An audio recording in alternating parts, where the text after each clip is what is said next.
Hello, cinephiles, and welcome to Silver Screen Sips, a podcast where two idiots talk about movies. And today we are reviewing the East Rail 177 trilogy, which is Unbreakable, Split, and Glass.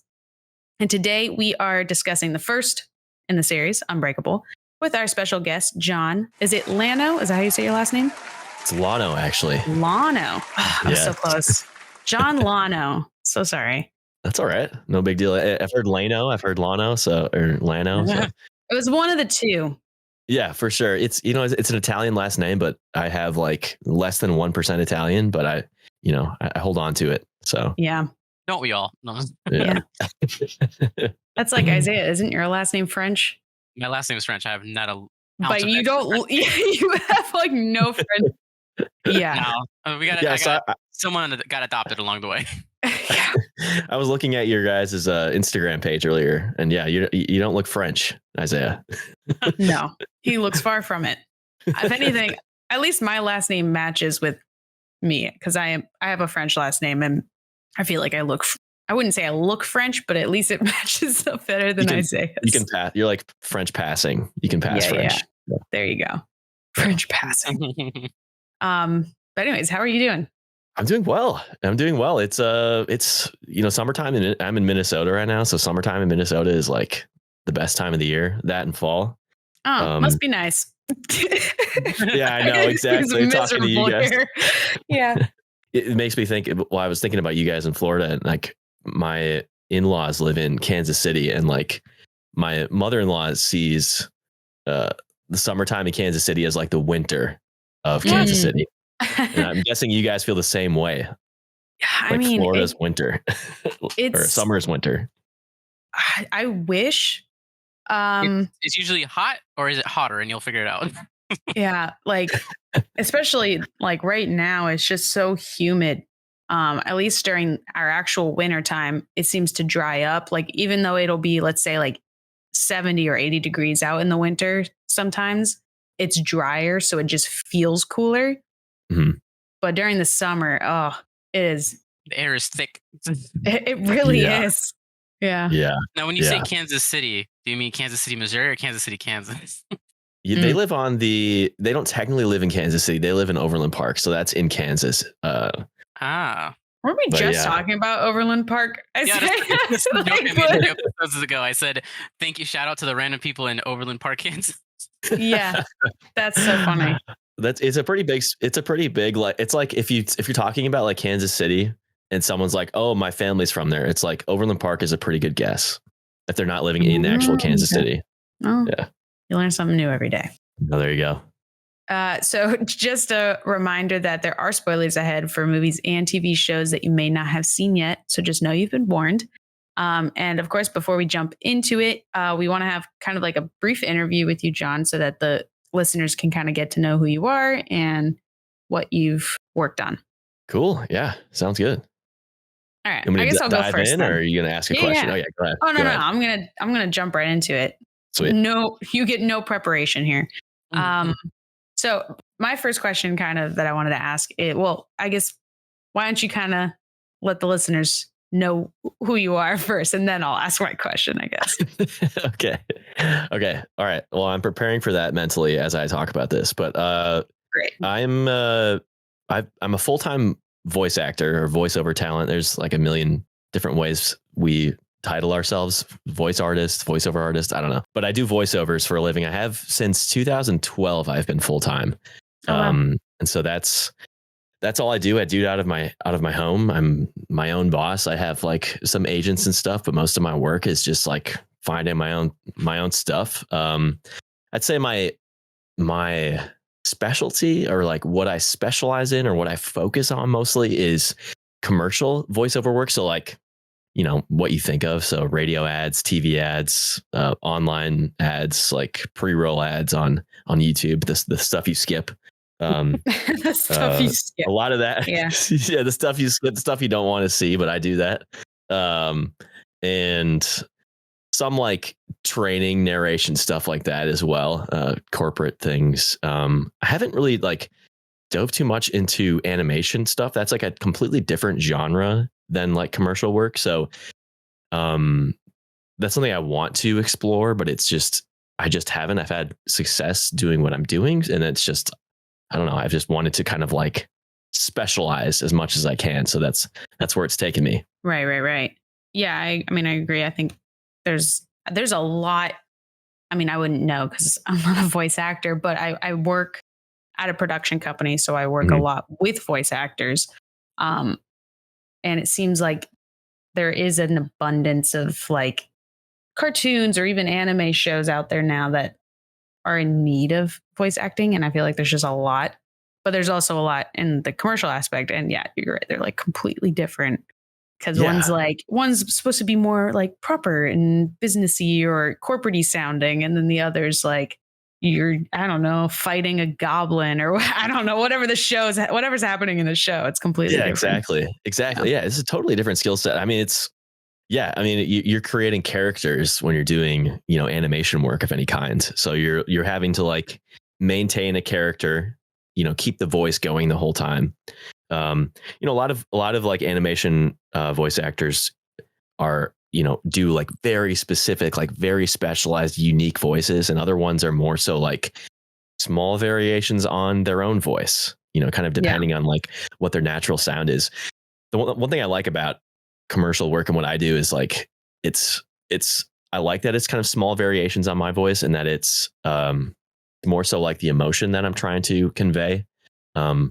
And then kind of just making like subtle changes based on like what the script is calling for or like where it's playing. A radio spot is only audio. So you have to be a lot more high energy on that compared to like compared to like a quiet, like, national like TV spot where, a lot of times it's just like, just talking like this, and just being, gentle with it. So let me tickle your ears. Right. Yeah. It's always like a Guinness commercial where you hear that kind of voice. Yeah. Like, is that more like the quiet you mean, or what do you mean? Yeah. With that voice you just did, it made me think of like a beer commercial. Yeah. I mean, yeah, exactly. I mean, yeah, it's like, yeah, it's interesting. And, people who are like interested in voiceover, like you talk about like, oh, my voice isn't good enough, but like, or like, I don't, I think my voice is annoying or whatever. Number one, you don't actually know that because like everyone hears their voice differently than what it actually sounds like. And usually it always sounds bad when you hear it on a recording. I'm sure you guys feel that way when you listen back to podcasts. Oh, I try not to listen to my voice as much as possible. Exactly. Even when I'm talking. Even when you're talking. Oh yeah. You cover your ears. Yeah. You just feel the vibrations. Yeah. Mm-hmm.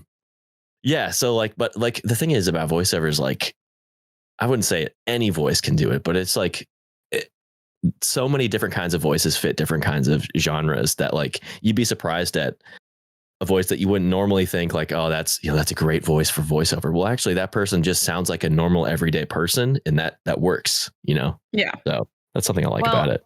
I guess kind of, I'm going to piggyback off of that with my question actually. So I guess I was kind of more curious, like what your strategy was when you kind of first started out. Mm-hmm.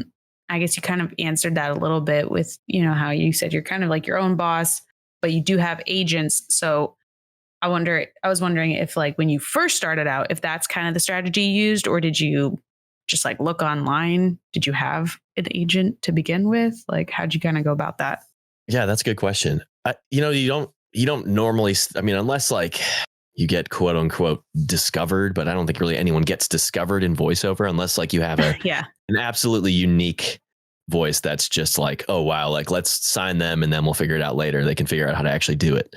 But yeah, in the beginning it was like, yeah, like my story is like really quickly. I went to undergrad for psychology and then I studied Spanish and business as my minors, and so completely different than voiceover. Talk about range. Oh yeah, that's a widespread there.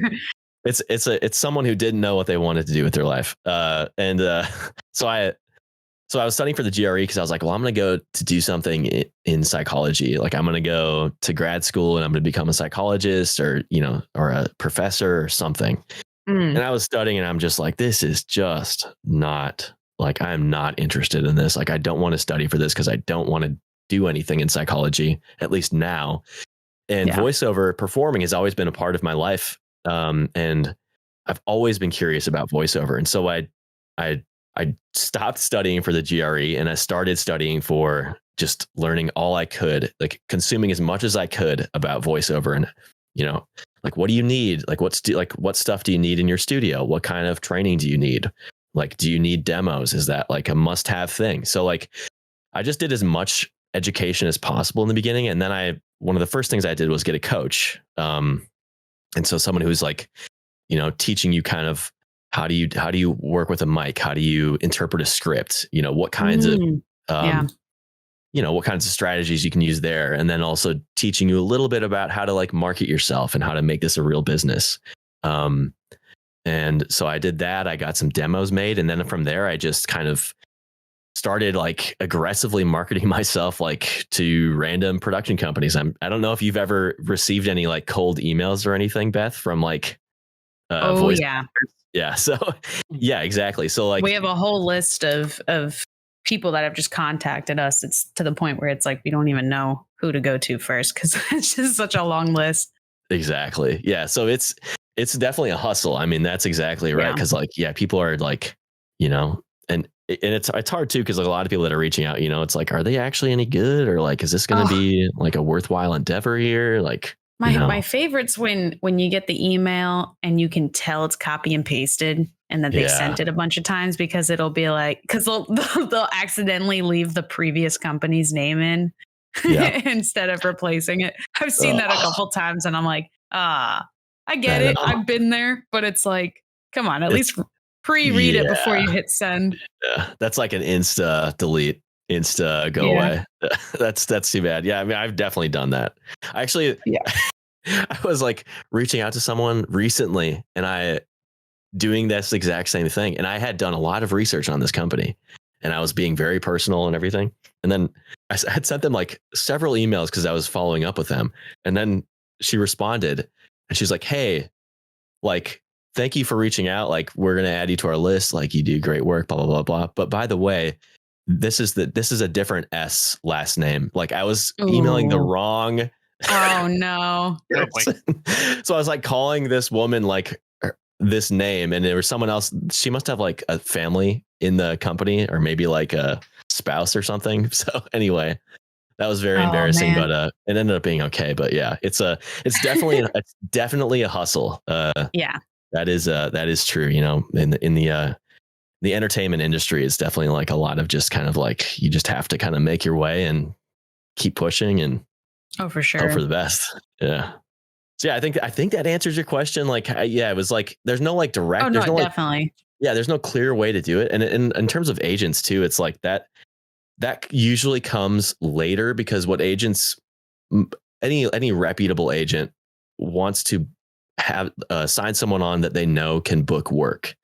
So if you can show to them that you have booked work on your own, that is like a big step up. This is to show them like, okay, this is a marketable voice. I know that, clients trust this person to deliver the goods. So like, I'll consider them, so that's usually the path. Well, thank you for answering mine. I mean, I think you answered it. I think you nailed it. Yeah. I know Isaiah's is a little bit of a trickier question. It's kind of it's a complicated subject. So I'm curious to hear your answer. It's a very modern day question. One of my favorite conversations to have with people. Oh, heck yeah. So with a lot of the things that have been going on, especially with computers and such, AI is on the rise. So one of the first things I noticed about AI, like when it was kind of rearing its head, was that like on Twitch or stuff, it'll take people's voices, like they have a lot of content of them speaking, so they'll just put all that content into an AI generator, and then you can kind of just tell it what you wanted to say in that person's voice. Yeah. And so people sometimes use that for YouTube videos or, for certain projects.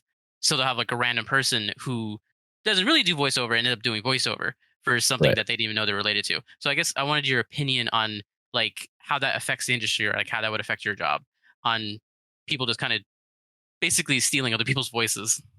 Yeah, well, that is a loaded question. It's a really good and timely question, because right now, I'm sure you guys are, at least know that the SAG after strike is going on right now. Oh, that's in our headlines.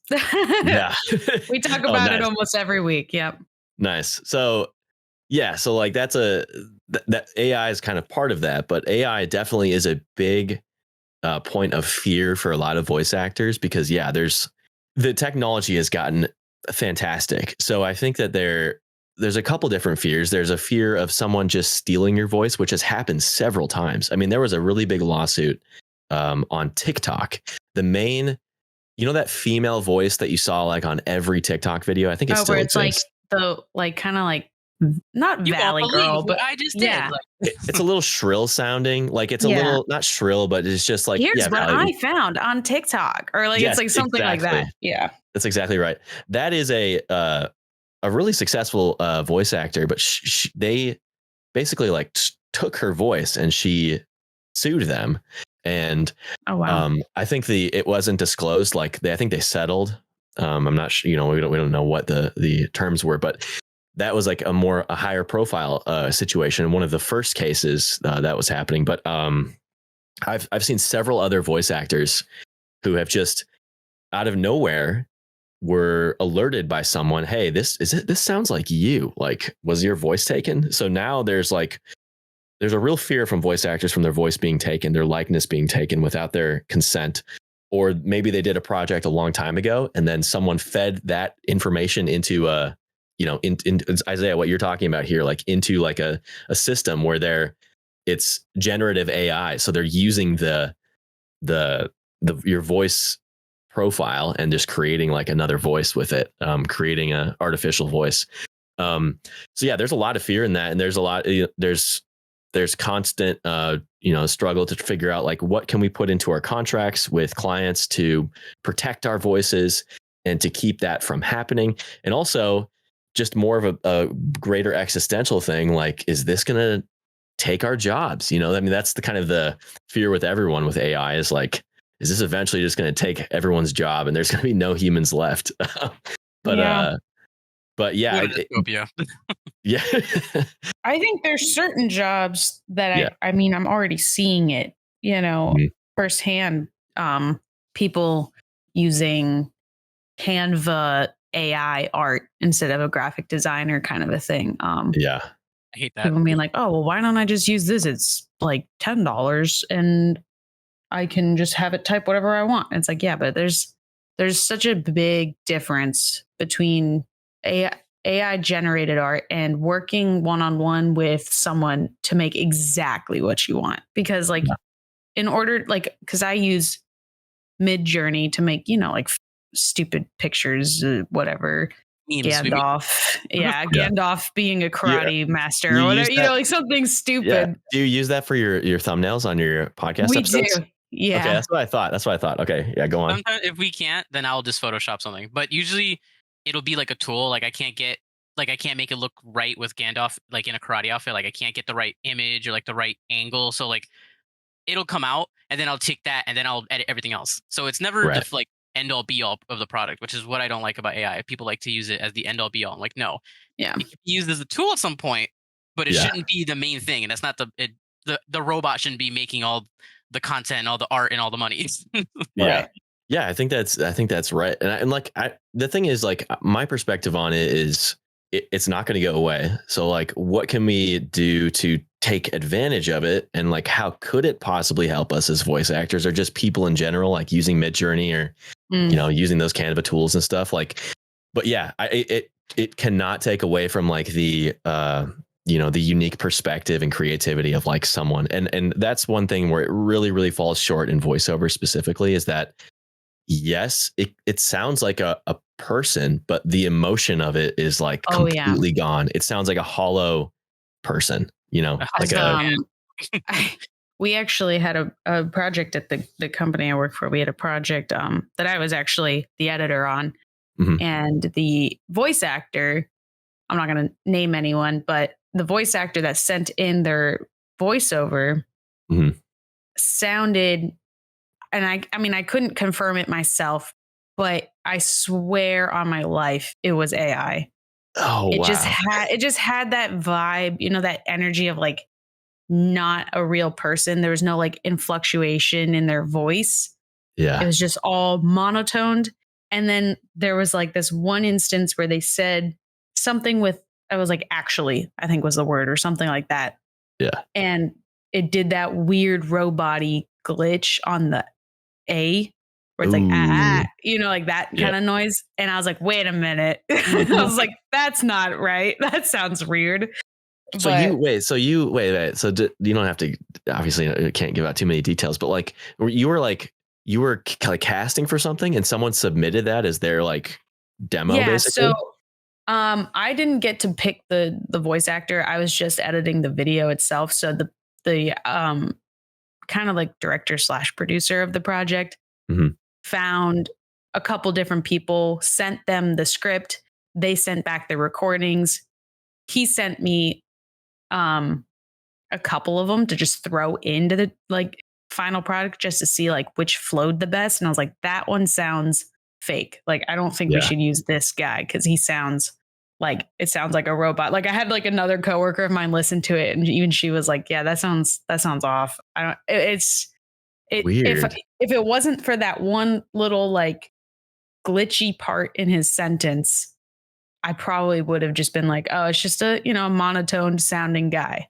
Yeah. But I don't know how you can replicate that noise that he made. Yeah, that's weird. Also, what a weird thing. If it is AI, what a weird thing to do. Like, I mean, if it makes money. I guess. Yeah. I mean, well, that makes me think of like one thing I think AI will do in voiceover, and it's already kind of doing this, is like, it'll really flush out like the bottom end of like people who are just not very good, I guess, for lack of a better word.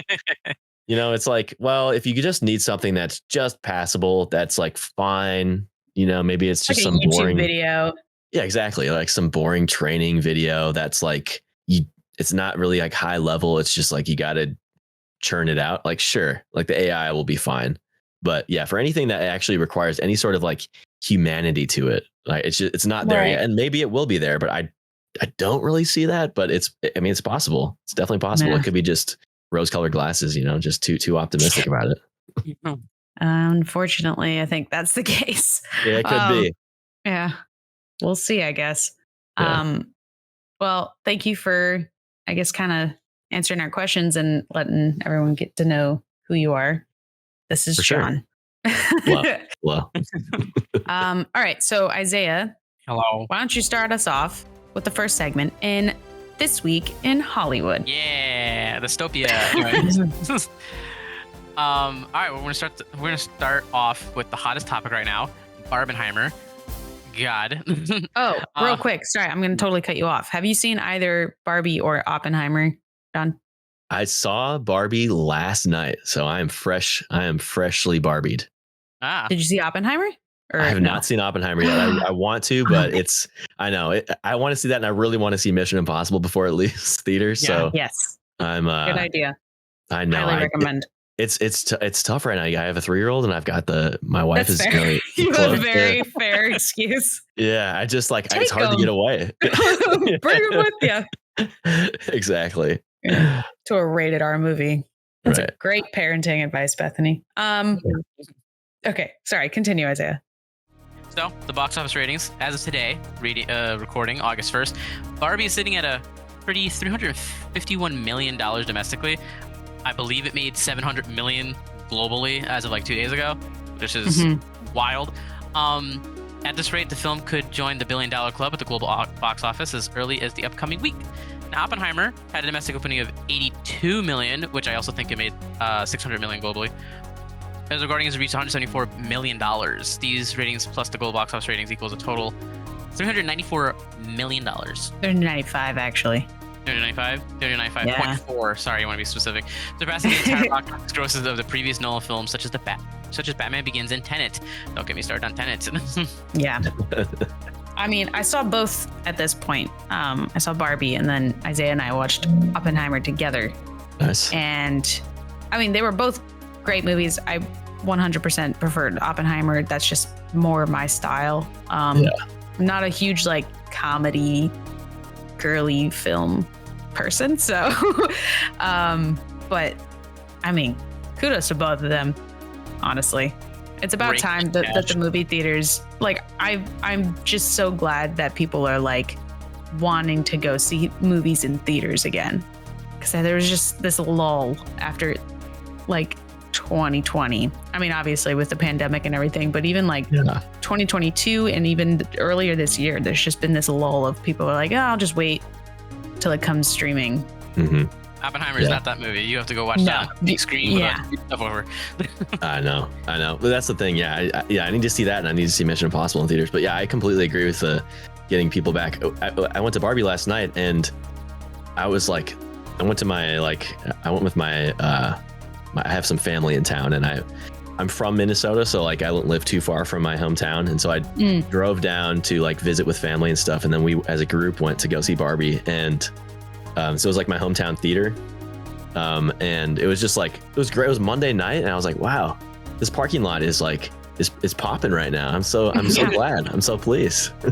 Oh yeah, I saw Barbie on a Thursday night too, and it was also like, I think a packed theater. Like there might have been like a couple empty seats, but for the most part, it was completely full. Yeah, that's awesome. Yeah, I was selling out the whole opening weekend. It was from the Thursday till to Monday too, because Monday we did hundreds. We did like thousands of people. It was ridiculous. Yeah. That's awesome. Yeah, Isaiah works as a manager at a movie theater, so he gets the brunt of it all. Experience. People don't know. I'm glad everyone's showing up, but also some of them need to chill out because some of them are really rude. Yeah, I picked that up. I was listening to. I think I was listening to your most recent one. I think you were kind of his like 10-minute rant. My trauma. Yeah. I was like trying. Honestly, okay, so when we recorded that, it was probably like a 30-minute rant that he went on, but I trimmed it down because I was like, as much as I love hearing Isaiah like rant about other people's stupid shit, it's like, I didn't want that to be the majority of the episode because we also had to talk about the movies, but yeah, that was crazy. Yeah. That's great. Oh yeah. So, speaking of Barbenheimer, there was actually another movie that was released during this mayhem, but it's not looking so good. It's Disney's newest film, Haunted Mansion, which opened as the lowest Disney ride-based movie since Eddie Murphy's original Haunted Mansion back in 2003. Yeah. I mean, I can't think of that many Disney ride-based movies other than like Jungle Cruise. So, but I was confused. Like, I was like, what do you even mean by that? But yeah, okay, yeah. I know Jungle Cruise is one. I'm sure there's a couple other. I'm forgetting it off the top of my head. But everything was looking strong for the new remake with an all-star cast and well-received trailers. However, nobody planned for the onset of an actor strike or the phenomenon of Barbenheimer, which have both contributed to Haunted Mansion becoming a big flop for Disney on its opening weekend. The film only received $24 million on its opening weekend. Yeah. Ooh, that's painful. Yeah. So hopefully they do better. I actually had a friend. I don't even know if I want to call him that anymore because you'll understand why. He said he saw Haunted Mansion and he thought it was way better than Oppenheimer. Oh, okay. So he might be dead to me, honestly. That is rough. Yeah, and if he was listening, he knows who he knows who he is out there.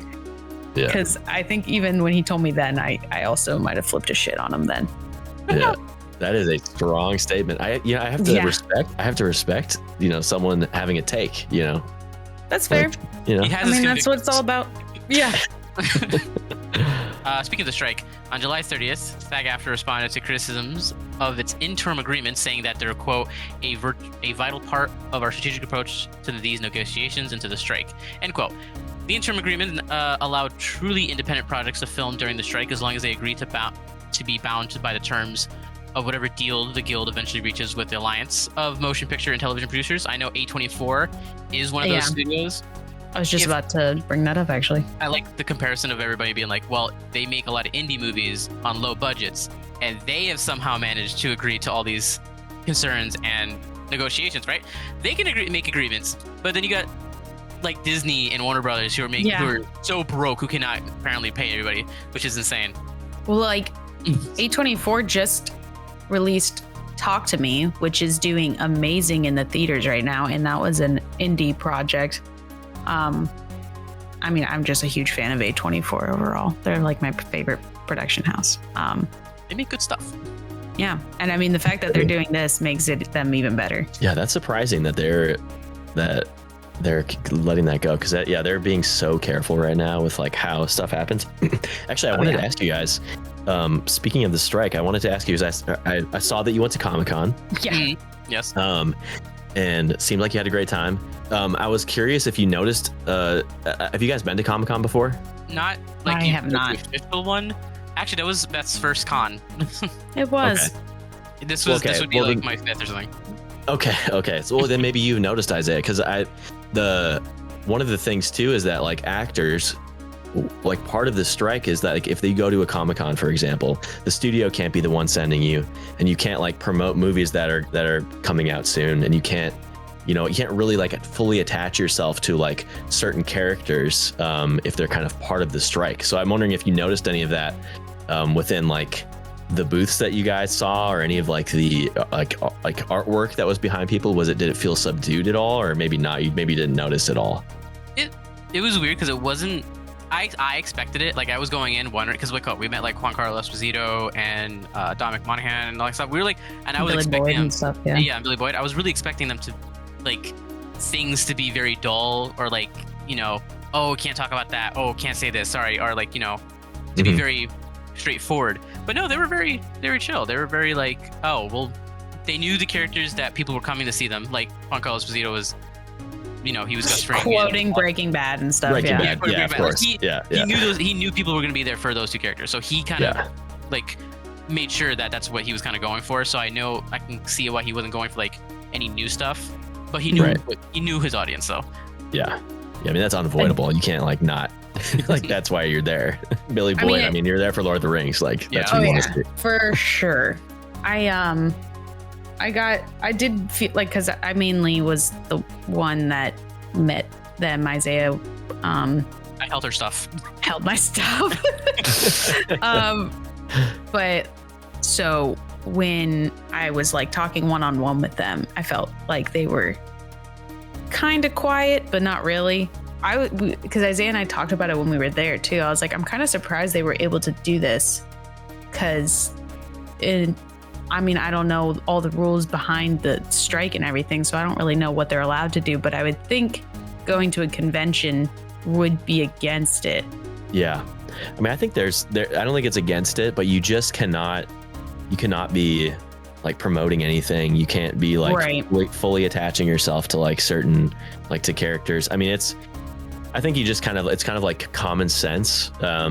I do know that they have like really good resources right now for like actors that are part of the union to like, basically if you have any questions or any concerns, like email this email address, to go through it. But yeah, it's weird. I mean, it's always weird when there's a big strike going on, but that is con is very strange, because it's just like its own entity, because it's like it is. It's like it is promoting stuff, but it's also like no. Also, you just want to see these actors. Like it's not really like about the studios. No, not at all. Yeah. Now with Barbenheimer being the talk of the town, director Francis Ford Coppola added his 2 cents on his Instagram, which I didn't know he had. I thought was hilarious. He posted on his Instagram stating, quote, "I have yet to see Barbie and Oppenheimer, but the fact that people are filling big theaters to see them, and that they are neither sequels nor prequels, or no number attached to them, meaning they are true one-offs, is a victory for cinema." And then he followed up with another post going further saying, "My hunch is that we're on the verge of a golden age, wonderful and illuminating cinema seen in large theaters," which I thought kind of summed up what I said a second ago with how I'm feeling with these movies.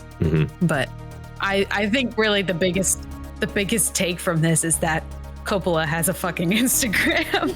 Yeah, exactly. That is shocking. And then he like shares his take on there. Like, wow. Yeah. That's amazing. Speaking of directors and movies, Isaiah, you have to read this next one. I think it's funny. I think you'll appreciate it at least. Blue Beetle is on its way to the theaters, and Zack Snyder has upped the hype with his new rare tweet that has received 10 million views. I'm sorry. Oh, we can't refer to them as tweets. I'm sorry. They're posts now because it's They're X. X's. Yeah. So stupid. The tweet said, "Looking forward to taking my kids to see Blue Beetle. Representation matters." Oh, hashtag representation matters. Hashtag Blue Beetle. Twitter users blew up after seeing Snyder's comment, given that the director never posts anything, even for his own films, which is crazy. So that means Blue Beetle, it has a really special meaning to the director. He's willing to post something about it on his account, which we're gonna. I know some of my theaters in my market, we're gonna be showing the movie in a Spanish dub and Spanish sub, because you know it's a Spanish Latino cast, so we're gonna need a lot of people are gonna be like, oh, this is like one of the first major Spanish superheroes, and gonna be like, oh, we definitely want to see that. So yeah, representation matters. That is crazy that Zack Snyder posted that. I thought that was really funny. Oh, it was like 2 years between tweets, and they're about literally random things. It's like, hey guys, just a reminder, I'm here. Right. I don't think anyone forgot. Yeah. The 10th installment of the Saw franchise is happening. I'm excited. I know Isaiah's not. What? Okay. Wow, that's amazing. It's funny because they literally put like Saw the final chapter like 3 movies ago. Oh yeah. This is the last one. We swear, guys. This is the last one. And then Chris Rock said, no, we're gonna get one more and make Spiral. And then now there's like 2 more. Oh yeah. And it's actually coming to theaters really soon. It's September 29th. So the film's new trailer released last week shows Jigsaw killer John Kramer traveled to New Mexico for a risky and experimental medical procedure in hopes of a miracle cure for his terminal cancer, which is the plot of every single Saw movie, in case anyone's wondering. The cancer hasn't killed him yet after 10 years? Yeah. It can't be that terminal if it's been like 20 years. Right. Obviously, he quickly learns that the entire operation's a scam, and now the infamous serial killer seeks twisted justice for those who wronged him.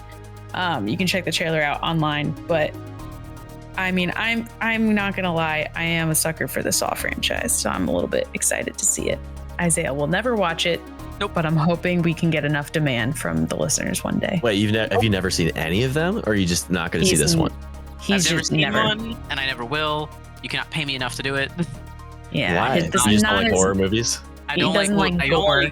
I have like certain movies, like, I mean, I'm attuned to gore, like I'm not like against it or anything like that. It's more of just some movies just know how to do it in certain ways that really just gets to you. I know I'll be having nightmares for like the rest of my Disturbs life. you. Yeah. I don't like it. When they know how to make it disturbing enough to that point. Like I watched Halloween. I thought that was like they did it over the top because it was funny.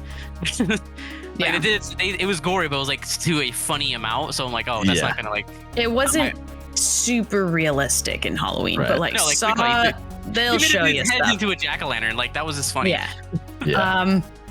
But real quick, just to kind of tie up the segment, I also found out that A24 Talk to Me, the one we were just talking about earlier, is the second biggest box office debut ever following Hereditary, which I thought it was crazy to even imagine. Yeah, because I'm thinking like Midsummer would be higher up, but I guess Talk to Me is doing really, really good. That's awesome. Did you like it? Did you? I don't think you've seen it yet. No, I haven't seen it yet. Oh wow, surprised. Yeah, I knew Barbie and Oppenheimer were my priorities. I actually didn't know Talk to Me came out until I went to the theaters. So I was like, oh, that's here. Cool. Yeah. So I definitely 95% of Rotten Tomatoes. Not that Rotten Tomatoes is the be all end all, but wow, it's getting rave reviews like everywhere. Yeah. So I'm like, we have to talk about the recent news. Oh yes. So so we're gonna actually end this on a sad note. Sorry. So dang. All right, not a laughing matter, but we recently have lost 2 people in the film industry. One is for the older generation, Pee Wee Herman, and also Angus Cloud we lost as well, which is, if you've watched Euphoria, he was in the show Euphoria as Fezco, I believe was his character's name. That was his first. That was his like first and only acting role, basically, right? Yeah. And he knocked it out of the park. Yeah, he basically like just got discovered literally on the street. Like they just saw him and were like, "Do you want to be on this?" And he was like, this might be a scam, but sure, I'll try it. And what do you know? He was a natural. I mean, he was so good in that. Yeah, he's only 25, so he was really young. But rest in peace to both of them.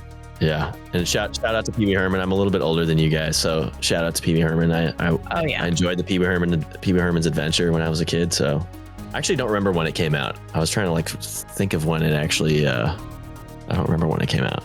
What, Pee Wee Herman's Adventure? Yeah.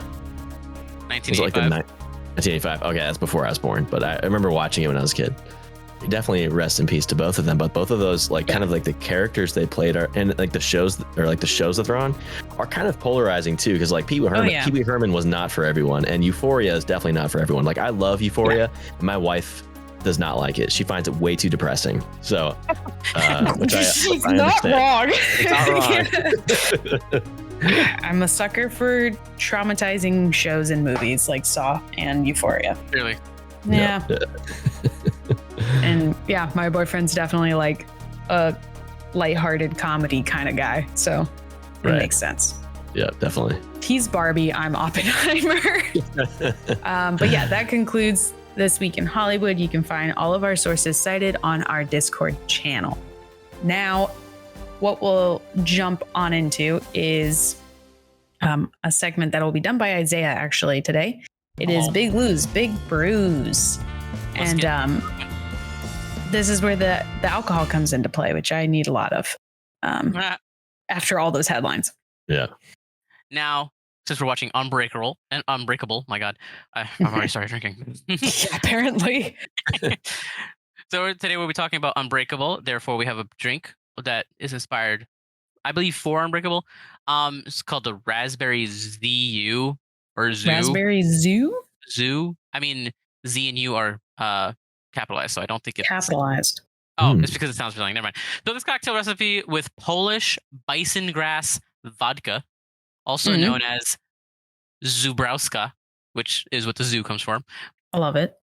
Was chosen in honor of Bruce Willis, who actually was a bartender for a long time in New York City before going into acting. And I believe John Goodman said he is one of the best bartenders in New York City. I did not know that. Yeah. So apparently Bruce Willis had a partnership with Zabasky vodka. Of course, it's got to sound Russian. Yep. But we're going to go with a unique zoo cocktail recipe here. Usually when you see fruit and vodka in a list of cocktail ingredients, it's going to be overbearingly sweet. Not this drink, though. A full dose of zoo gives it all of those interesting herbal vanilla notes. Ooh, already like it's already. While raspberries and lots of lemon keep it tart and refreshing. Okay, you lost me again.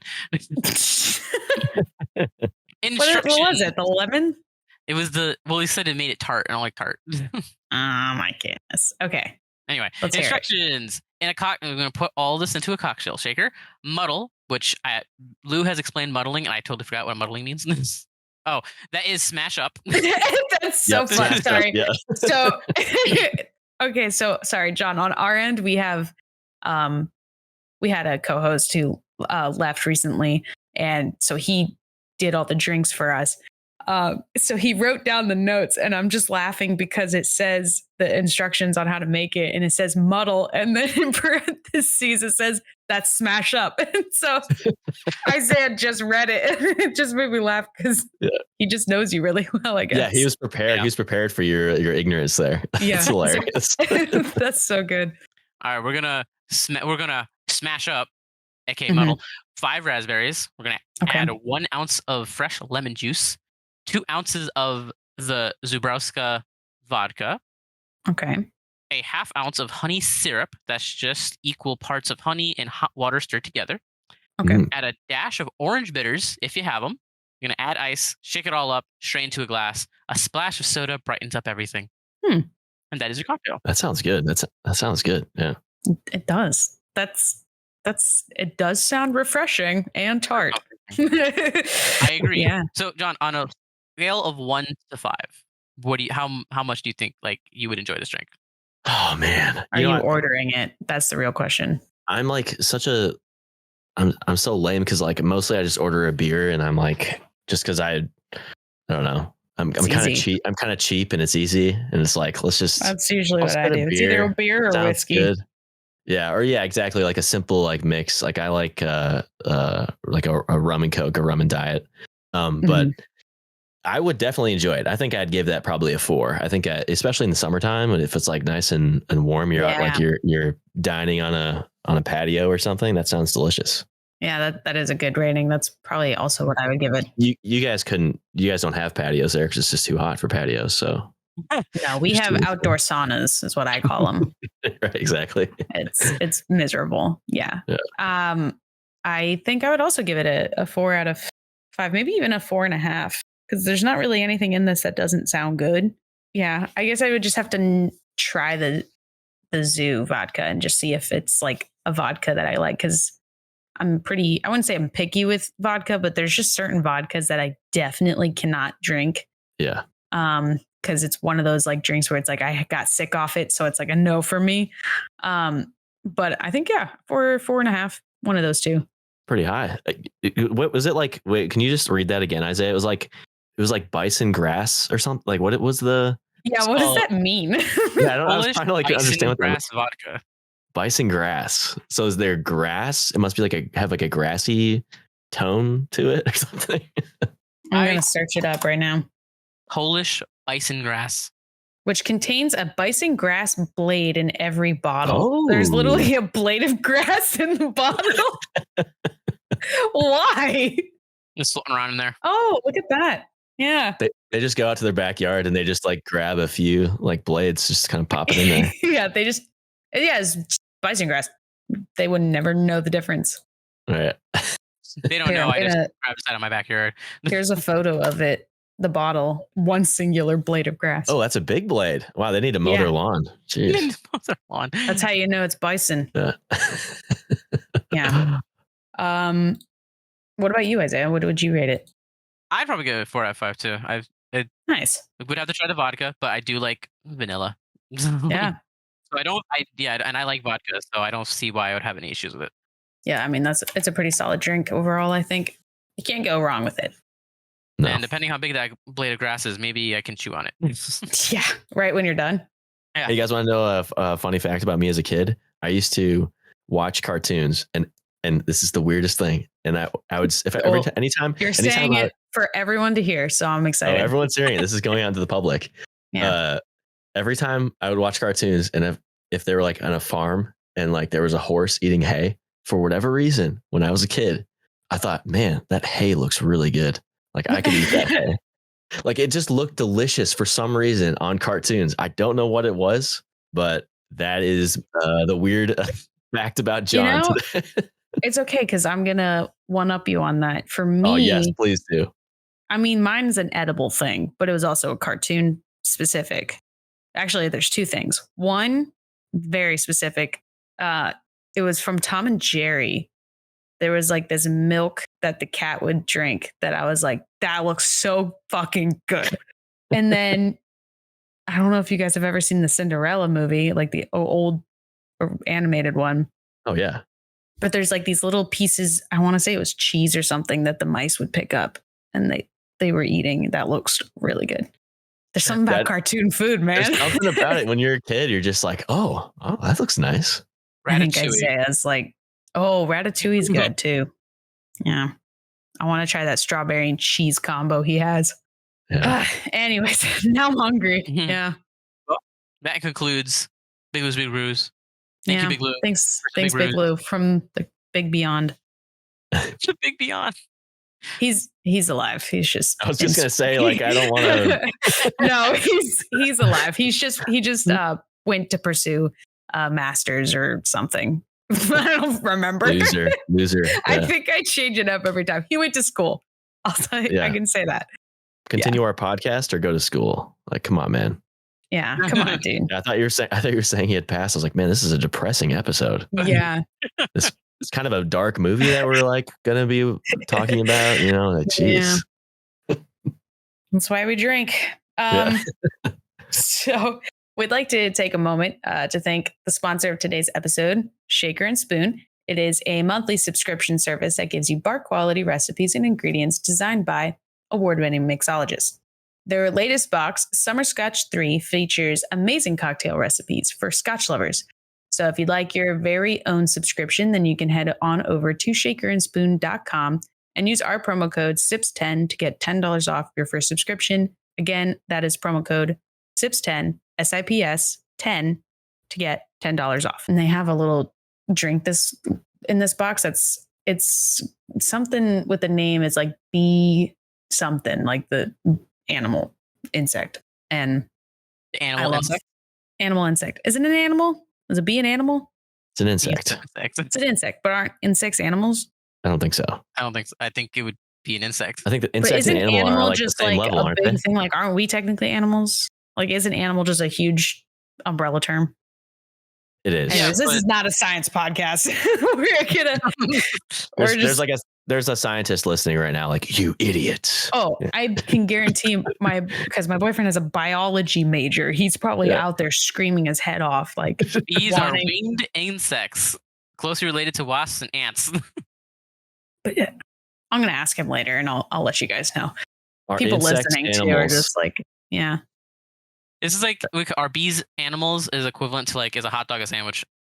Oh, we're not starting that one. Now, anyways, let's hop into Earth.com. Wait, Earth.com. Wait. I got it. Oh, Beth, you're going to be real pleased here. Yeah, in the little small populated section on Google, despite their alien appearance, insects are animals, just like you and me. Yes. Insects share the kingdom Animalia with all animals on Earth. Yes. I was going to say there's species, there's genus, and there's yeah. Okay. You did it. Well done. I really feel accomplished. One. Oh my God. Yeah. I mean, I feel like that isn't anything to really be like to be like, yeah, I got it right. It matters zero to everything. Yeah, everyone's day has not changed because of that. Now, speaking of day, I have my question of the day that I want to ask you guys. Of course, this is a question kind of relating to the overall movie. So it's got a theme, I guess you could say. Really? Now, yeah, my question is it's a cliche question, but I'm hoping to get some unique answers. Okay.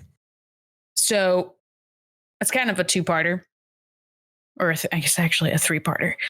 Obviously, in the movie, David, the main character, realizes that he kind of has this like superhuman ability, superpower, if you will.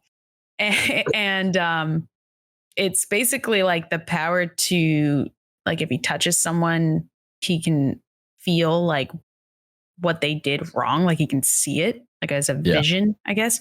So I wanted to ask you guys, like, would you want to have that superpower specifically that he had? If so, why or why not?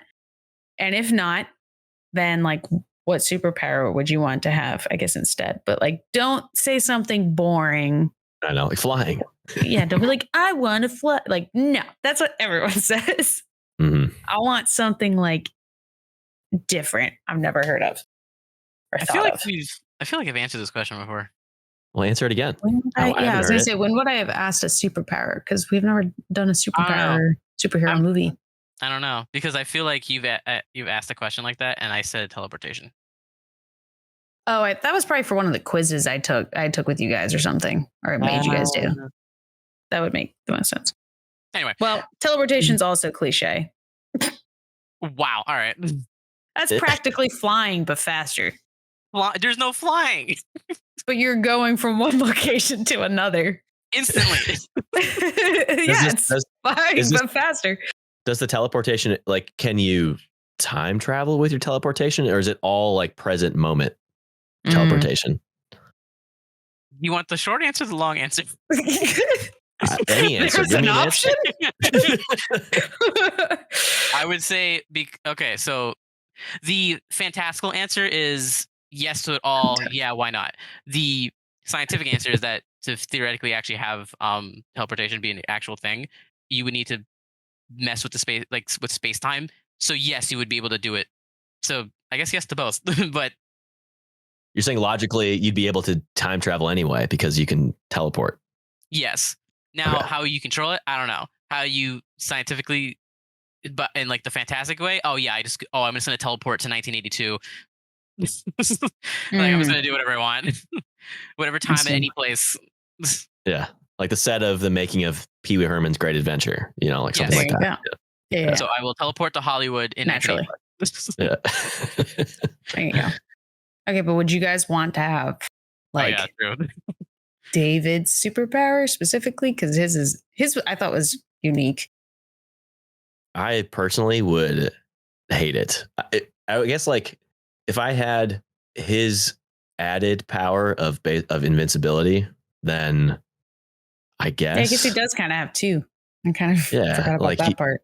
He like if I could know that I'm just like kind of like super strong basically, and can't get hurt or anything, like maybe then I could, then you could be a crime fighter like what he is. Oh man, that's so much responsibility, and it'd be so burden. It'd be so depressing all the time because it's like I don't want to touch you because I don't want to know what I don't want to touch the worst you. thing. Yeah, I don't want to know the worst thing you did. Yeah, exactly. Yeah, COVID was great for David. Yeah, that was vacation. Yeah, exactly. He's like, oh hell yes, and he can't get sick, so he can just like do whatever he wants. He's just chilling. Yeah, that's true. I want to see Unbreakable COVID edition. It'd be such him a boring outside of nature, and he's the only one. Yeah, I don't know if I'd want to. Actually, if I don't know, he can probably control it to some degree. Maybe over time, yeah. Yeah, like not in the movie, he didn't get that far. I don't know. What's Glass? I haven't seen Glass, so maybe he's got in Glass. Yeah, they'll show something new. But if I could learn to control it, so that I can kind of like turn it on and off or something. I'd want it, and then I'd become a lawyer or a prosecutor. I'd definitely be good at prosecutor. Oh my god, I'd be the best detective ever. Yeah, you have the answer. It's just like how do I form a case around this answer? You're like, Judge, may I hold his hand? Right. And they're like, what? And did it, and let me explain to you why. It's part of my process. Yeah. That would be really fun. I was gonna say that to your point of if it's controllable or not. At least in the movie, I don't know like the comic books, but like in the movie, it seemed like he really had to like kind of almost run into someone or like touch them very intentionally for it. Yeah. Because like he was like grazing people like when he was in the was it the train station or wherever he was with all those people like toward the end. Maybe those people weren't bad. I guess that's possible. Didn't do anything like that's another question is like at what level does it? Where's the threshold? Yeah, like if I were to like I don't know. I bullied someone off accidentally or something, or like accidentally run a red light. Right. Do I get shown in his vision for doing a bad thing, or it's like, where's the limit? And then what's like the statute of limitations on it? Like if you did something to someone, and then like what if they did something later on in their life that was really bad because of what you did earlier to them in their life? The psychological ramifications. Mm-hmm. Yeah, these are the real questions. Mm-hmm. Unbreakable 2 answers the deep philosophical question. It's just called Breakable. Yeah. I would say no to the first question. The second question, I don't know. Like, I don't know. Like being able to be invisible would be kind of cool, but it'd be kind of creepy because like I don't want anyone to know that I could be invisible, but I wouldn't do anything creepy. Because but then they think you're gonna do something. Yeah, if people knew, they'd be like, "Oh, you're gonna like spy on me or whatever." Right. Yes, and I wouldn't want to do that, but like it'd be cool to do that to be able to like see what's. Well, yeah, I mean, yeah, to some degree, but like not like super creepy. But it's like I'd love to like be in the room during some like, like let's say like there's like some threat of nuclear war. Like I'd love to just go in to see like what's happening behind closed doors and stuff like that. But mine's a lot more selfish. I'd be like, all right, guys, I'm leaving, and then I would like come back afterwards to see if they talk shit. Yeah. Just out of curiosity. John wants to witness historical events and be the fly on the wall, and then you want to be the fly on the wall of your own like personal life. Yeah. Yeah. I mean, no. After he said it, I was like, "Oh, damn, that's actually a good idea." Yeah, that would be cool. Like to like go into like the White House undetected. Right. Oh my god! Just like listen in. Yeah, exactly. Yeah, or like going to the White House during the years 2016 to 2020. Yeah, when a certain someone was president, and just kind of see what the hell was happening. That's the ultimate version of reality television. And Yeah, exactly. Isaiah, what about you? I answered it. Teleportation? Yeah. Okay. With a hint of time travel. With a hint. A dash of bitters and a dash of time travel. Yeah, there you go. All right. Pretty good. Did you answer, Beth? Do you have to answer that since you asked it, or what? What's the rule here? I would love to answer. No one ever asks me. Oh, wow. I'm just kidding. What was my question?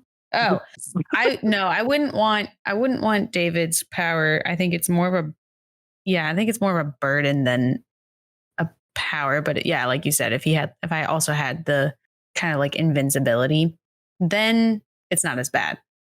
Otherwise it's just like, oh, I just know everyone's like deep, dark secrets and I can't really do much about it. Mm-hmm. As far as like, if I could choose any other superpower, I'm trying not to pick. I want to pick flying. Exactly. It's like the coolest one. I mean, I guess like breathing underwater would be kind of cool. Obviously I would pick one of your two, but like I'm trying not to. So I'm trying to think of a third option. You can withstand the pressures of the deep ocean. You can go walk around. Go see the Titanic or something. That would be actually pretty sweet. Yeah. Because like you go in the sky, like anyone can go high in the sky, like we have that capabilities, but it's very hard for us in the water. Hard for us as humans to go super deep in the water as we've learned this year. So yeah. I wasn't going to make the joke, so I'm glad you did. I was trying to set it up. I was like, oh, go to the Titanic. Go to the Titanic. Yeah. Everyone's thinking it. Yeah. I guess that would be it. I mean, reading minds would be kind of cool, but that's still like could be a burden because then you'd have to hear everyone's chaotic minds, and I don't know if I'd want to do that or not. Right. Or maybe like one. I don't know if it's really a superpower because I know like people can actually do it, but like being able to like lucid dream. Oh, that'd be cool. Where you can just like, if I could guarantee I could control my dreams every night, then I could do whatever I wanted, kind of. Yeah, no consequences. And then I could fly. Yeah. Mm-hmm. I found a loophole. That is a loophole. Yeah. All right. Well, thanks for entertaining me for my question of the day. I think we all agreed we don't want David's powers. No.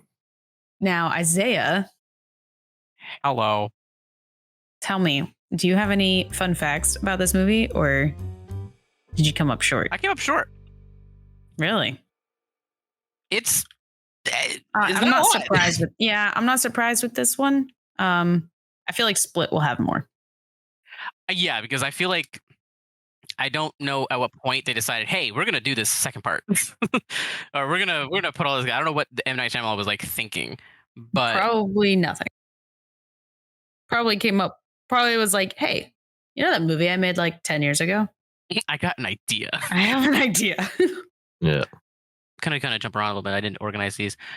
That's okay. So now, after the film's release, rumors of a possible sequel have been circulating from different interviews and in film sites. In 2000, Bruce Willis was quoted as hoping for an Unbreakable trilogy. Oh. Hilarious. Foreshadowing. Yeah. In December 2000, Shyamalan denied any rumors that he wrote Unbreakable as the first installment of a trilogy. Saying that he was not even thinking about it. Okay, buddy. I wonder. Look at how the end of that movie, like, that is so ridiculous. In August of 2001, however, Shyamalan stated that because of the successful DVD sales, he was approached by Touchstone Pictures, who produced the movie, about an Unbreakable sequel. An idea Shyamalan said the studio originally turned down because of the film's disappointing box office performance. Yeah, because if you didn't know, the movie was not very good in the box office, but did very well in the DVD sales. Interesting. Which that leads me to the thing that Matt Damon once said about how movies have that newer movies, they don't really have that like second release because they don't get all the revenue, because all the revenue is either comes out when the movie comes out, and back in the day used to be when the DVD came out, we'd get a second round of things. So any money you didn't make during the box office, you might be able to make during the DVD sales. Right. But that's not really a case nowadays. It's hard to track now. Yeah. Yeah, especially since the streaming, and then all the streaming services want to keep their numbers under wraps. Mm-hmm. Right. In a September 2008 article, Samuel Jackson said there were some discussions of a sequel. So there's always been discussions, but it mostly died because of disappointing box office. Jackson said he would still be interested in a sequel, but Shyamalan was always non-committal to the idea. In February 2010, Willis said that Shyamalan was still thinking about it. He's been thinking about it a long time. I'm not committed to it, but I've definitely been thinking about it for like 10 years. Oh my God. And then he used that, but Jackson and Willis both said they would always be up for it. And then obviously we all know what happened. Yeah. Right.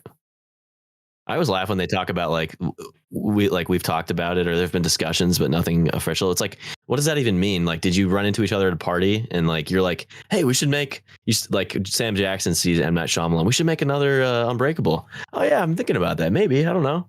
End of conversation. It's like that's it. Is that like what he's based? Is that what that means? Like, what does that even mean? I wonder. In the scene where a TV channel reports on the train wreck, its logo is the same used by Marvel's The Fantastic Four. So apparently is the exact same logo. Really? How'd they do that? I don't think they let them know and they just did it. Oh. Wow. Back when it wasn't as big of a deal. If you didn't realize that David Dunn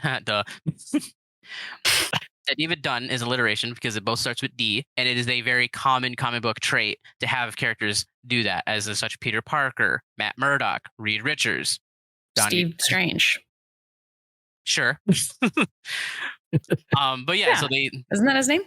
Dr. Strange? Dr. Stephen Strange. Stephen Strange. Right. It just doesn't roll off the tongue, you know? It's not the same amount of syllables, that's why. No, probably not. Peter Parker. It works. Now, the scene where David's son attempts to shoot him to prove that David has superpowers, this is a nod to the real-life incident in which actor George Reeves, who played Superman in the 1950s TV show, was approached by a boy while Reeves was in a Superman costume, threatening to shoot him to prove that he was, in fact, Superman. Oh my God. Wow. I didn't know that. Wait, George Reeves? Yeah. I thought it was Christopher Reeves. Christopher Reeves? This one says... Hold up. I thought... Superman... The originals... You're talking about the guy who was paralyzed? Oh, no, his name is George Reeves. What did you say? Christopher Reeve. I'm thinking of Christopher Reeve, who played Superman and was paralyzed. So George Reeves... So Christopher Reeves played Superman in the Superman movies. George Reeves played Superman in the 50s TV show. Oh, okay. Okay, yeah, that makes sense, because Christopher Reeve wasn't born until 1952. Okay, that makes sense. Okay. Anyway. I'm confused, but I'm glad you both understand.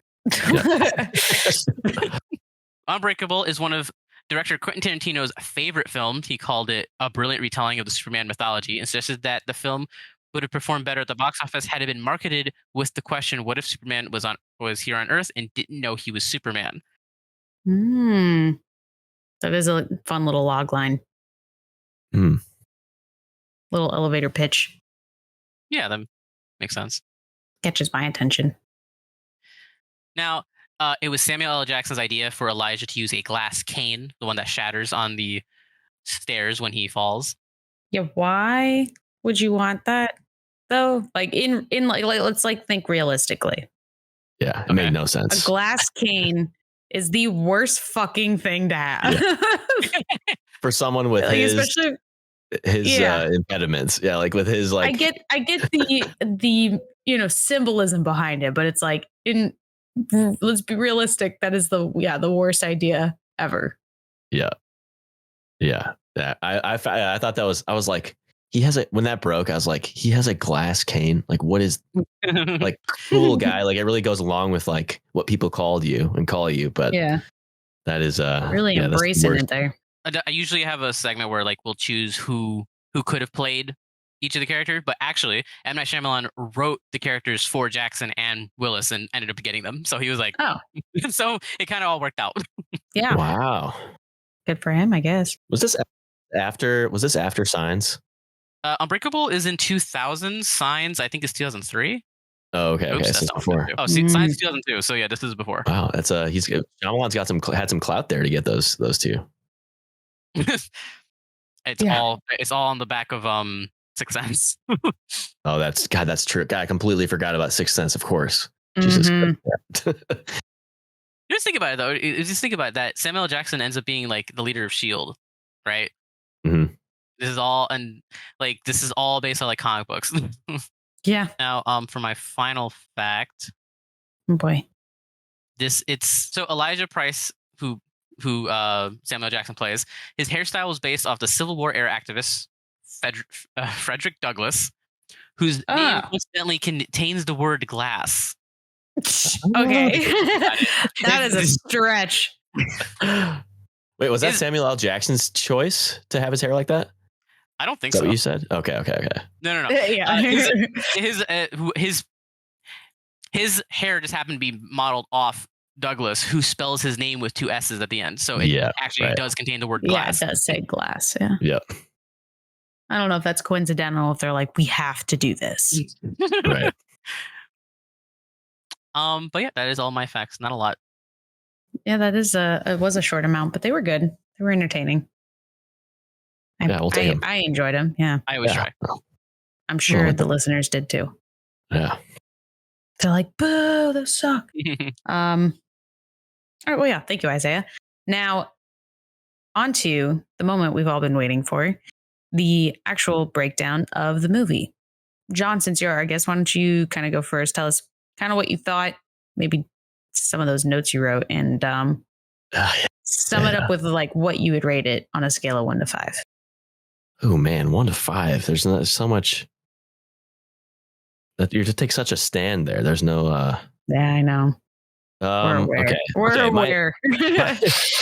My when I first saw this movie, because I saw it in theaters, I was like 2000 it came out, so I was like 12 years old, maybe. That's crazy. I was born in 2000. Yeah, exactly. So it's like I told you, I'm a little older than you guys. So I was like 12 years old and I saw it and I loved it as a kid. And watching back now, I shouldn't say I loved it. I really liked it as a kid. And watching back now, like there's just some scenes that, like when the weightlifting scene with his son was like, that was like imprinted in my brain. Like when I think about this movie, like for whatever reason, that scene just like really stood out to me. That was one of the things I did like about it, was that scene. Yeah, that was a cool scene. And also probably, it's just like as a son to a dad, it's just kind of like, I don't know. It's like, God, wait, Dad, how strong are you? Yeah. Yeah. But overall, I didn't like it as much when I watched it as an adult. I enjoyed it. I thought it was good, but I thought it was, and I know, Beth, you might vehemently disagree with this, but I felt it just felt like nothing was happening. Like nothing happened. There's just not much of a plot. I mean, it was him discovering it. I also felt like the main character himself, like, was just kind of like a dummy. And so, I don't know. There were some parts that I didn't like. I liked the slow reveal, the slow realization. I do usually like that kind of style, like that darker style, but it just, with the fact that it was like, it felt very slow to me now. Just, I don't know, I didn't love it. But I will say, if I give it a 1 out of 5, I would give it, oh man, as a kid, easy 4, maybe 5, right as I got out of the movie theater, as I walked out, full of popcorn. But as an adult, I'd probably give it a 2, maybe a 3, depending on like my mood if I were watching it. But I would say, 2 or a 3. Okay. You could do 2.5 if you want. Make it in the middle. Okay. Oh, we can do that. Okay. Yeah. 2.5 then. 2.5 right in the middle. Nice. I'm curious why you think I would disagree. Well, you said that. I was like, wait, what? Well, you brought up the fact that you said like you liked like, Oppenheimer and kind of like darker things. And yes.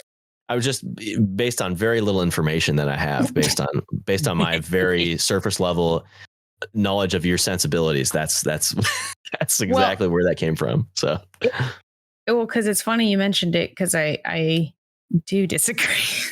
Yeah, there you go. See, I told you. I mean, this is what we're here for, baby. This is podcasting right here. This is great. This is the content. I mean, here's the thing, because so all right, hold on. I gave it a 2.5 as well, out of 5. Okay. I feel like the beginning was fast paced, and then the ending was slower.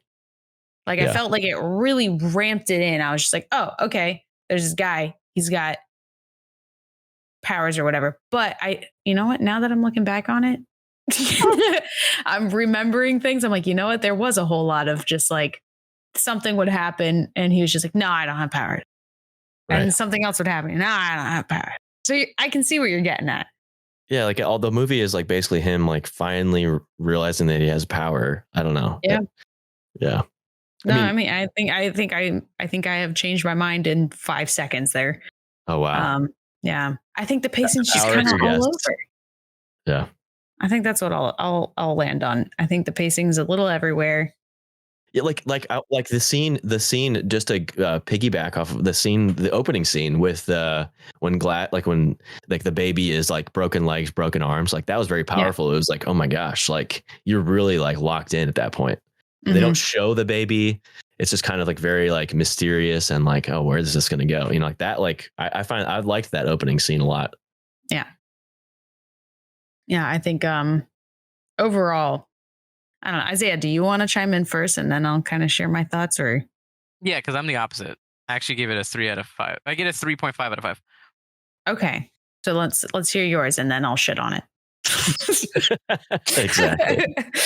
I agree. The opening is really powerful. Like it just, you're like, oh. And then it kind of not falters, but it doesn't keep up that level of like, I would say intensity. I don't think that's the right word. But like it kind of like slaps you in the beginning of being like, here's what we're doing. And then it kind of just doesn't reach that level again, which until like, I think the very end where things start like picking up, or not picking up, but like when he realizes everything and then you realize who the true villain is. Yeah. But spoiler. Really? Oh my God. But I do think the movie is slow paced, but I liked it.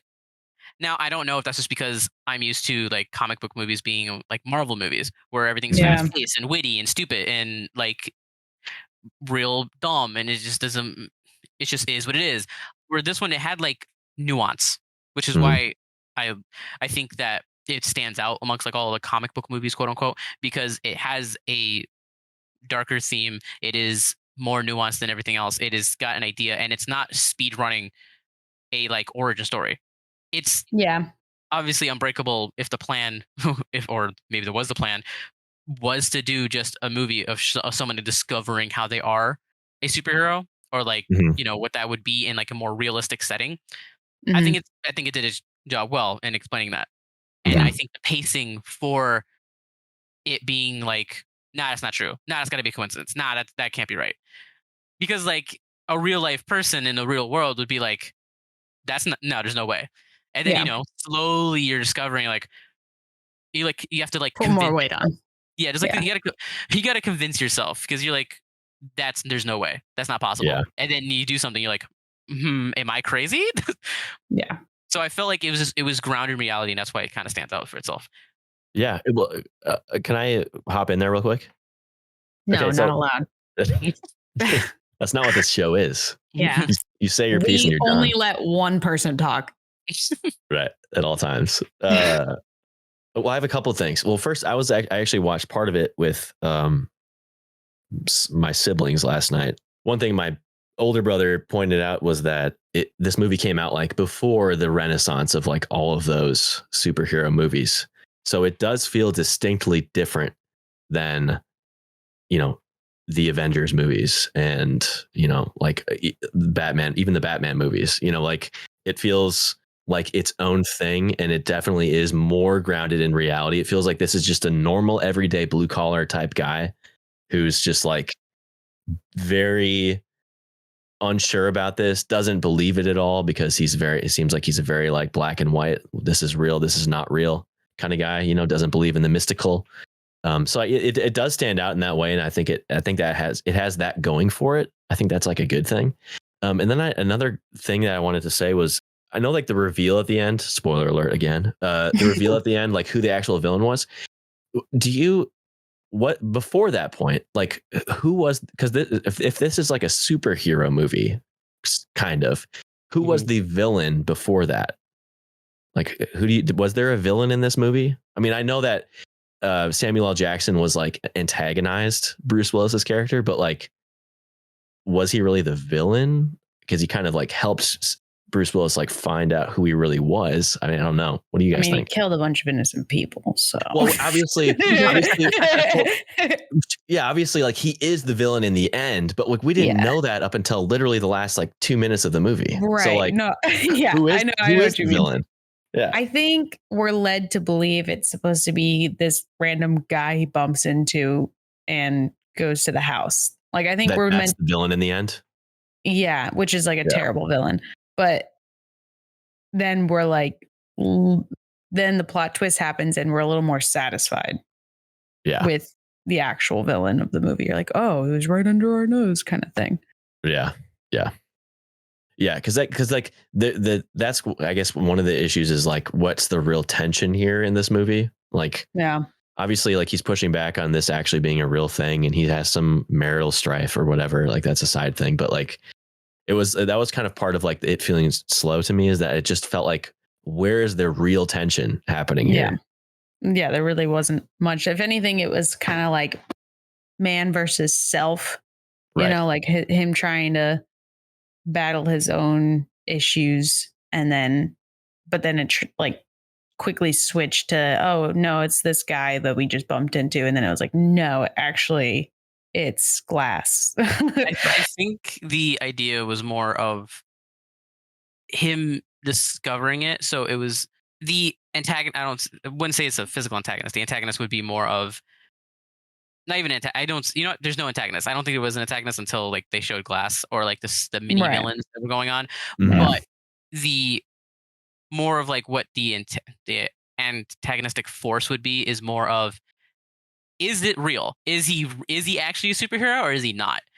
Yeah. Like, is it all in his head? Oh, can he actually just like lift 300 pounds and then he's going to get in a situation and actually die? Like, I think that's more of where the tension would lie, of being like, well, maybe it isn't real. Maybe he's all psyched out, and that's going to be the plot twist where he actually dies at the end because he isn't a superhero.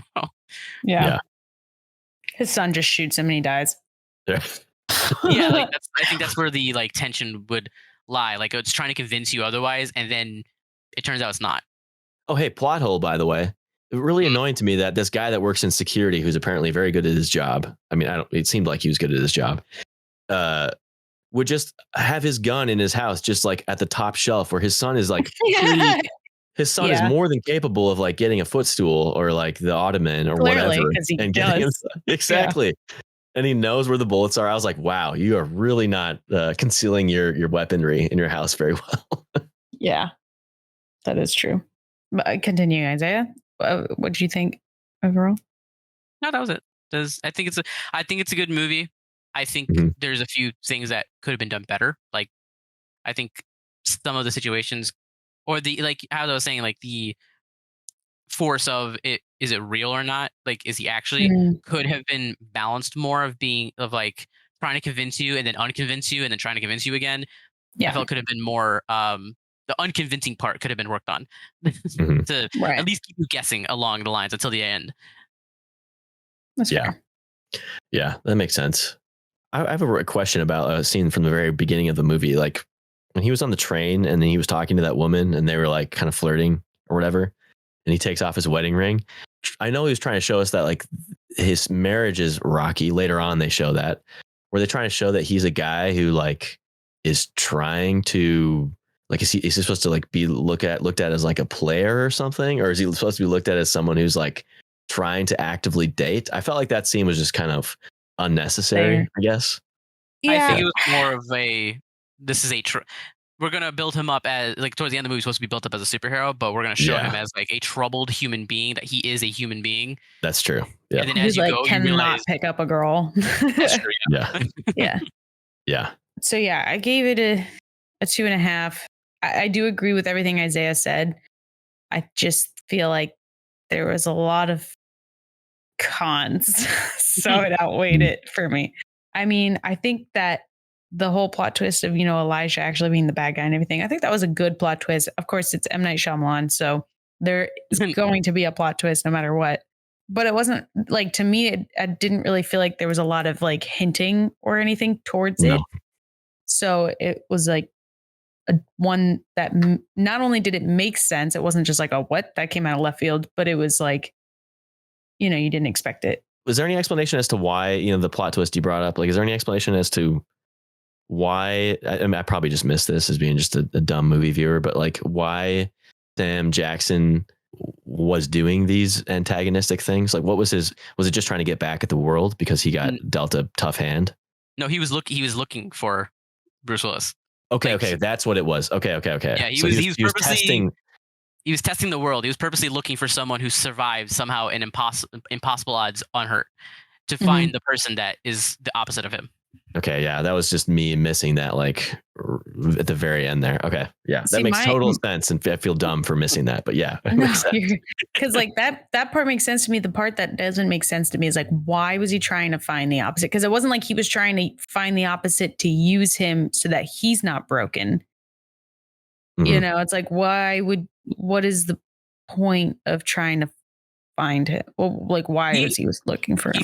He explained it earlier of being that he wanted to find, if he is a person that is entirely fragile, then there must be someone on the opposite side of the spectrum that is entirely invincible. And he felt that it was his goal in life to try to find said person. And then later on it's revealed that, why was he trying to find said person? Is because in order for that person to be the hero, that means they have to have a villain. They have to have someone to fight. And his goal is to be that person, for that person to fight. Oh, okay. I just must have missed that last part then, or not made that connection or something. I just felt like the story was a little bit all over the place at points. Like the kid pulling the gun just really came out of nowhere. I was like, whoa, you're willing to fucking shoot your dad now for this? Like, right. So like just yesterday was like, he was like, yeah, my dad's cool. My dad's a hero. Now you're like willing to shoot him over it. Like that's the risk you're willing to take. And then like also when he came home to his wife after he like saved the family and stuff, they just like made up like that. Like there's just like a lot of like weird little nuances where I was like, okay, just let that one slide, I guess. Yeah. I agree. Also, why did he show his son that he did the thing with like the bad guy, like killing the guy who like had held that family hostage and killed the husband?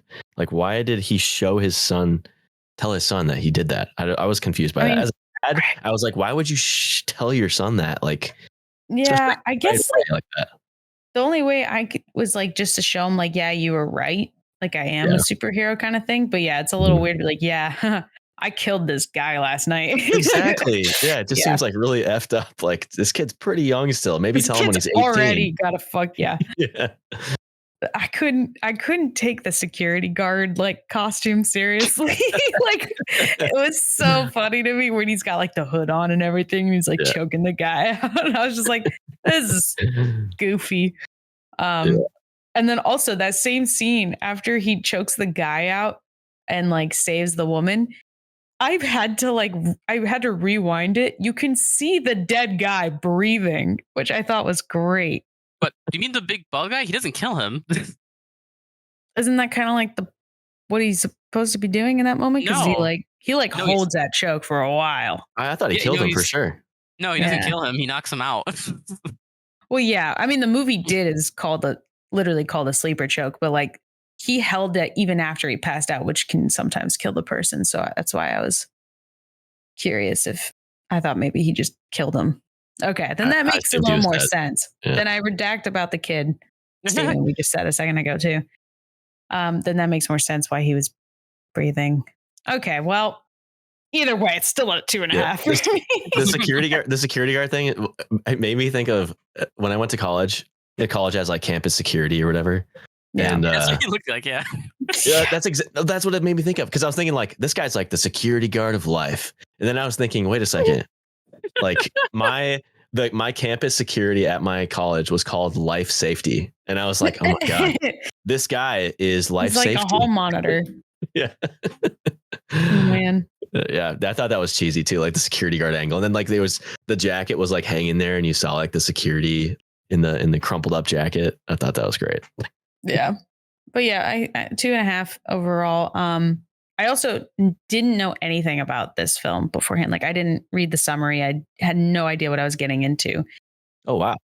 Yeah. So I've never had this movie spoiled to me at all. So it was kind of interesting to go in. I was like, oh, okay. So like I didn't know what the connection was between all three.